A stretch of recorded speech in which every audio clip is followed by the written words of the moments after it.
Sigmund Freud reforzó esta verdad cuando dijo, uno debe perdonar a sus enemigos, pero no antes de que hayan sido colgados. Si usted sabe algo sobre la vida de Freud, sabe que era una persona que no podía perdonar. Cuando sus estudiantes Carl Jung y Alfred Adler se apartaron de Freud en algunas de sus teorías, Freud los ignoró y los trató por el resto de su vida como enemigos. Freud hizo lo que es natural para la mayoría de nosotros. Cuando alguien nos hace daño, queremos que pague. Estamos en un mundo despiadado, no en un mundo misericordioso.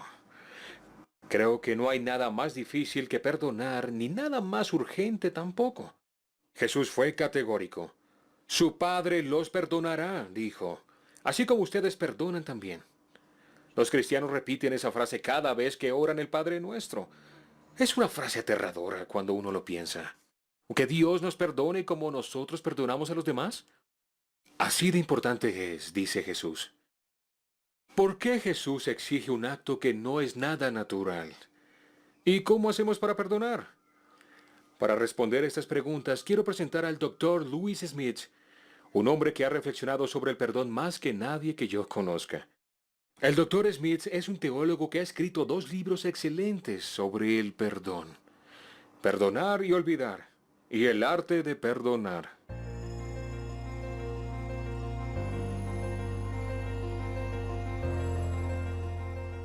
A veces creo que Dios es mucho mejor por habernos perdonado. Piensa en lo terrible que habría sido para Dios decir al diablo con todos ellos. ¿Así es como me van a tratar? Pues de malas. Nos da una bofetada y destruye la relación para siempre. ¿Cómo se habría sentido Dios en toda la eternidad por haber hecho eso? Habría sido un Dios triste. Y eso también se aplica a las personas.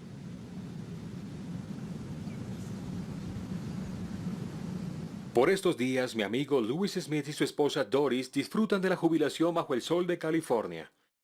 Según Louis, la pregunta más común que le hacen sobre el perdón es que parece ser realmente injusto. Si a uno le han hecho daño, lo lógico es vengarse. Se trata de ser justo con uno mismo.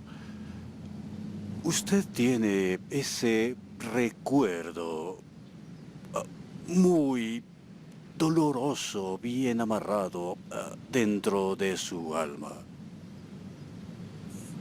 Lleva la carga de un mal recuerdo, de algo que le hicieron. Y es una carga terrible, porque cada vez que usted vuelve a recordar ese hecho, entonces vuelve a sentir ese dolor. Así que, paradójicamente, al rehusarse a perdonar a esa persona que le hizo daño, le está dando un boleto gratuito para hacerle daño una y otra vez. Eso no es ser justo con usted mismo. Y la otra cosa... El Dr. Smith dice que hay 4 cosas que suceden cuando perdonamos. Primero, renunciamos al derecho de vengarnos. Nadie siente que tiene el derecho de herir a otra persona más que una víctima. Por eso es que las víctimas son con frecuencia peligrosas. Uno se cree tan justo cuando es una víctima. ¿Cómo me pudo haber hecho esto a mí?, dice la gente. Y uno toma eso y renuncia a ese derecho. Ya uno no piensa más en vengarse. Segundo, revisamos la imagen de esa persona. Le devolvemos la humanidad a nuestro enemigo. Lo que sucede cuando uno es una víctima es que uno redefine a la persona que le hizo daño desde el punto de vista del daño que causó. Usted dice, oh, Pedro, claro, él es el miserable que me hirió. Punto. En la historia, así es como los países llegan a declararse la guerra el uno al otro. Los japoneses dijeron, los estadounidenses no son sino salvajes. Los estadounidenses dijeron, los japoneses no son sino micos. No son sino, no es sino. Ese no es sino al que reducimos a una persona es la razón para justificar nuestro odio por esa persona. Cuando perdonamos, empezamos a ver que esa persona que nos hirió tanto es una persona falible, con defectos, pecadora, que tiene problemas, que no es diferente de nosotros. Tercero, cuando perdonamos, gradualmente obtenemos la libertad y el poder para desearle el bien a esa persona. Para mí la gracia es cuando deseamos el bienestar de la otra persona, incluso si esa otra persona no se lo ha ganado. Y finalmente, estamos dispuestos a estar abiertos a lo que Dios quiera para nosotros y para esa relación. No lo defina antes de tiempo.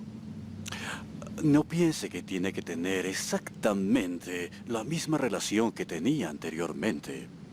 Sí puede vivir con esa persona como hermano o hermana en Cristo. Esa es toda la reconciliación que se requiere. Las preguntas a veces se preguntan, pero ¿y qué hacemos si alguien no se disculpa o no se arrepiente? ¿Debemos perdonar también a esa persona? Mi respuesta es sí. En parte por nuestro bien y en parte por el bien de la persona que nos hizo daño. Recuerde las palabras de Jesús en la cruz. Padre, perdónalos, porque no saben lo que hacen. Escuche cuidadosamente a Jesús. Él no dijo, yo te perdono. En vez de eso, Él llevó el asunto, el delito, a Dios y oró, Padre, perdónalos. En la cruz vemos el patrón. Confiar en Dios y no en nosotros mismos, en los asuntos de venganza y justicia. Dios hace mejor justicia de la que hacemos nosotros. Me gusta una escena de Los Miserables, la estupenda novela de Víctor Hugo que se convirtió en un musical que han visto más personas en el mundo que ningún otro musical de la época moderna. Jean Valjean, un ladrón que había pasado 19 años de trabajo forzado en una prisión francesa, pasó la noche en la casa de un amable obispo. Después de que todos en la casa se fueron a dormir, él se robó una reliquia en plata del obispo. En la mañana el obispo se despertó porque estaban golpeando en la puerta. Aparecieron dos policías franceses que tenían a Jean Valjean. Dijeron, «Hemos agarrado al ladrón», declararon. Para el asombro de todos, y sobre todo de Jean Valjean, el obispo respondió, «Este hombre no es ningún ladrón, es mi invitado». «¿Y no te acuerdas que también te di los candelabros?» En esa época, Jean Valjean era un exconvicto amargado y malhumorado. Por ese singular acto de perdón, no merecido y no pedido, ese acto de gracia que hizo el obispo transformó a Valjean. «Llévatelos contigo», dijo el obispo, «y vuélvete un hombre honesto». Y él lo hizo. El resto de la novela nos cuenta de los esfuerzos de Valjean para mostrar a todos la misma misericordia y perdón que se le había mostrado a él.